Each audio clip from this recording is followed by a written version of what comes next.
Clifford Portelli huwa r-rebbieħ tal-Premju Nazzjonali Ħaddiem tas-Sena, receptionist tant magħruf mal-Kummissjoni għad-Drittijiet tal-Persuni b'Diżabilità.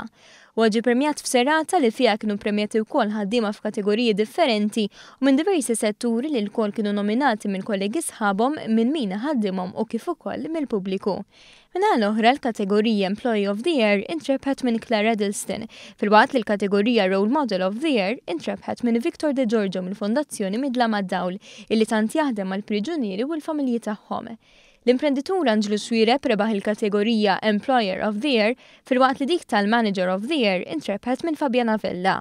Is-sezzjoni tal-Explosive Ordnance Disposal u Sea Company mill-ewwel reġiment fih dan il-Forzi Armati ta' Malta rebħu l-kategorija tat-Tim tas-Sena, fil-waqt li l-kumpanija ST Microelectronics rebħet il-kategorija tas-Saħħa u s-Sigurtà fuq il-post tax-xogħol, li ma' kategorija ddaħlet tal-ewwel darba din is-sena.